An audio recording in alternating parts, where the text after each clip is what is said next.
उत्तराखंड के अंतिम घाटियों में से एक घाटी नीति घाट। आज हम बात करने वाले हैं नीति घाटी के मलारी विलेज। यहाँ पर आज भी कई सौ सैकड़ों साल पुराने घर जस के तस खड़े हैं। ये घर ज्यादातर लकड़ियों से बने हुए हैं। इन घरों के जो छत हैं, उन छतों पर भी देवदार की लकड़ियाँ। ये घर बहुत ही अद्भुत तरीके से बनाए हुए हैं। स्थानीय लोगों का कहना है कि यहाँ पर कुछ घर 4-5 दिनों के अंदर ही उस समय पर बनकर तैयार हुए। इन घरों को वातावरण के अनुकूल बनाया हुआ है। ये घर ठंडियों में गर्म और गर्मियों में ठंडे होते हैं। आगे जानते हैं इन घरों की विशेषता और मलारी विलेज की संस्कृति। मेरे साथ हैं श्री बच्चन सिंह राणा और यहाँ के सरकार जी।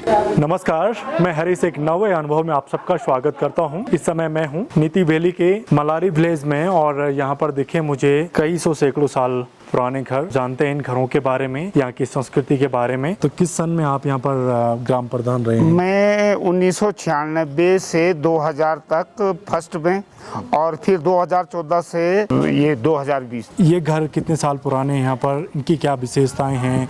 किस तरीके से ये घर बनाए जाते थे? कैसा इन घरों का अंदर का क्लाइमेट होता था? जी, तो ये हमारा जो है कि हम राजस्थान बिलोंग करते हैं, उस हिसाब से जी। महाराणा प्रताप के समय से जो है कि हम इन कंदराओं में आ गए। हाँ। और यहाँ की स्थिति परिस्थिति के अनुसार आज तो हमारे यहाँ सीमेंटेड मकान बनने लगे, ईंटों के मकान बनने लगे। हाँ। ये फाइबर के मकान बनने लगे, चद्दरों के मकान बनने लगे। क्योंकि पहले हमारे यहाँ के स्थानीय हिस्सा में पत्थरों के और मिट्टी और लकड़ी से जो है ये घर बनते थे। जी। हम तो जब महाराणा प्रताप के साथ जो है कि मुगलों का युद्ध हुआ था जी, तो उस समय से भाग करके ये हमारी इतिहास बताता है। जी। हमारे पूर्वज बताते हैं कि हम लोग इस वैली में आए थे और यहीं रहने लगे। और कुछ लोग भय कहो या फिर अपना रोजगार आजीविका के लिए यहीं हम लोग सेट होने लगे। और फिर हम कुछ दिन के शीतकालीन समय में जो है कि नीचे की कुछ घाटियों में चले जाते, फिर अपना यहाँ आ जाते।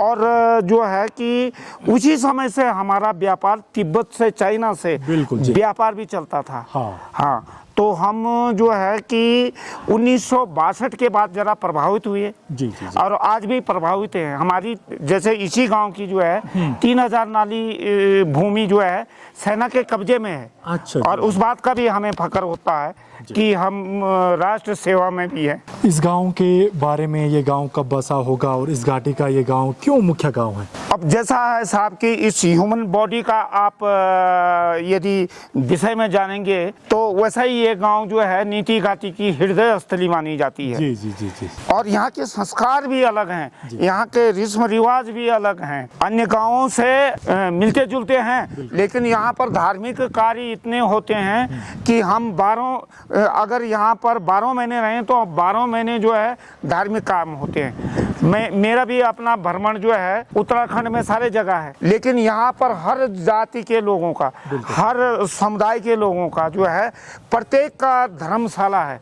तो इतना चियोरिटी वाले लोग रहे होंगे, धर्म और आस्था के विषय में इतना जानने वाले लोग रहे होंगे। बिल्कुल। तो यहाँ पर मुझे तो रस खान की वो पंक्तियां भी याद आती हैं, मानस हूँ तो वही रस खान बसो ब्रिज गोकुल गाँव। लेकिन मैं बोलूंगा कि पुनर्जन्म यदि हमारा जन्म हो तो मलारी जैसे गाँव में हो। मलारी विलेज में किस किस जाति के लोग रहते हैं और कैसे लोगों का जीवन होता है यहाँ पर? उस टाइम पे लोग कैसे जीवन यापन करते थे इस घाटी के अंदर? क्योंकि अगल बगल तो पूरे पहाड़ हैं, खेती बाड़ी बहुत कम है। तो उस समय पे पूर्वज कैसे जीवन यापन करते थे यहाँ पर? उस समय पूर्वज जो थे एक कृषि से ही अपना जीवन यापन करते थे। और कृषि से भी इतने वो लोग थे हम लोग कि यहाँ का अनाज अपने आप ही खाते और तिब्बत को भी पूरा करते। अच्छा। जी। हमारा हम आज प्रभावित हैं इस क्षेत्र के लोग। विशेष करके मेरा गांव इसलिए प्रभावित हैं कि हमारी सेना के उसमें जो है कई 3000 नाली भूमि जा रखी। और तिब्बत 1962 के बाद व्यापार बंद हो गया। तो हमारी आजीविका में फर्क पड़ गया। फिर हम ट्रांसपोर्टर थे, एनिमल ट्रांसपोर्ट। और तो भेड़ बकरी ही गोट एंड ही शिप से जो तो ट्रांसपोर्ट होता था, बिल्कुल और सी से जो था उत्पादन होता था। बिल्कुल। हाँ, अब जब व्यापार बंद हो गया तो ट्रांसपोर्ट भी बंद हो गया, हमारा व्यापार भी बंद हो। हम तो आजकल बहुत मुसीबत में होते हैं। जी गुरु जी, जी। 1962 से पहले भारत और तिब्बत का व्यापार किस तरह से होता था और आप लोग किस तरह से व्यापार करते थे उस टाइम पे? हम यहाँ से जो है कि अनाज, मेवे, कपड़े लेकर के तिब्बत में जाते थे। बिल्कुल बिल्कुल। और वहाँ से क्या था, नमक, ऊन, पशु। हाँ, पशु वहीं से आते? हाँ, पशु मतलब वहाँ से तो जैसे भेड़ हो गया तो हम वहाँ से भेड़ लाएंगे तो यहाँ जैसे मान लीजिए उसमें बेच देंगे, जैसे बुचरिंग के लिए बेच देंगे। जी, जी। है ना। तो कई चीज़ों का ऐसा व्यापार होता था, जैसा सोना, जैसा तिब्बत से सोना भी, सुहागा भी, नमक भी, इस तरीके की कई चीज़ें वहाँ से लाते थे, एक्सपोर्ट इंपोर्ट। यहाँ पर पहले किस तरह का अनाज होता था? मोटा अनाज में क्या क्या होता था यहाँ पर? वो यहाँ का स्थानीय फसल होता था, फापर, पापड़, हाँ, जी। कोटो और चीना, जी, और जैसे यहाँ पर उआ, जौ और गेहूं के बीच का एक अनाज, बोटनी में उसको साइड में वो जो कहते हैं कि क्या कहते हैं, बहुत विटामिन वाला होता है। अच्छा, अच्छा। मटर होता था, जी जी जी। आलू होता था, ये सारे तिब्बत को तो जाते थे। अच्छा अच्छा।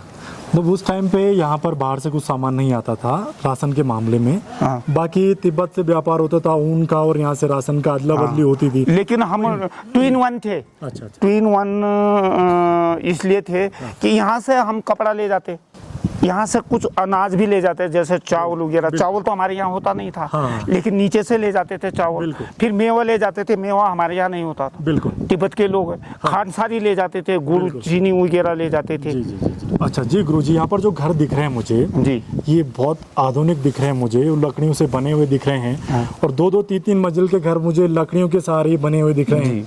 तो ये घर कैसे बनते थे उस टाइम पे? क्योंकि मुझे लगता है ये एक ताजमहल की तरह है ये घर, क्योंकि 400-500 साल तो मुझे लगता है चलते होंगे ये। जी। इसके बारे में जी जी, इस विषय में ऐसा है साहब, देश काल स्थिति वो जरा अंग्रेजी तो इतना नहीं जानता हूँ। We should make our life like small butterfly. Yes. She live in winter season on the hard rock, under hard rock, and summer season she live on the flower. जी जी जी जी। तो उसी टाइम देश काल स्थिति के अनुसार हम लोग भी जो है यहाँ पर लकड़ी के मकान बना करके, मिट्टी से पोत करके वातानुकूलित बनाते हो। हाँ, छोटे दरवाजे है ना, खिड़की छोटी है ना। जी जी जी। हाँ, तो वो देश काल स्थिति के अनुसार हो। हाँ। और आजकल ये ग्लोबल वार्मिंग की वजह से आप देख लीजिएगा, बिल्कुल कुछ दिन में इसमें पंखे लगेंगे। बिल्कुल बिल्कुल। तो आपको क्या लगता है गुरुजी कि तब बर्फबारी ज्यादा होती थी कि अभी ज्यादा हो रही है? और आने वाले टाइम पे आपको क्या लगता है, बर्फबारी खत्म होने वाली है मैं क्या? 76 वर्ष बिलोंग करता हूँ। बिल्कुल जी। इस उधर से अब ग्लोबल वार्मिंग है सर। अच्छा। ग्लोबल वार्मिंग में तो आप देख लो, विश्व में 6 कंट्रियों में तो युद्ध लगा हुआ। बिल्कुल लगा। क्या वहाँ आलू प्याज थोड़ी गिरा रहे हैं, बिल्कुल है ना, प्रदूषण वाला आइटम गिरा रहे हैं, जी, गिरा। तब उसका हिमालय क्षेत्र में ज्यादा इफेक्ट पड़ेगा ना। बिल्कुल है ना। बाड़िया इंस्टीट्यूट बोलता है कि 1.5 फीट बर्फ हमेशा पीछे की ओर हो रहा जा है, रहा है। ग्लेशियर फट रहे हैं, आपदा इसीलिए तो आ रही है। हाँ। तो शुक्रिया आपका इस अनुभव में हर साथ बने रहने के लिए। जल्द मिलते एक नए अनुभव के साथ। शुक्रिया जी, शुक्रिया।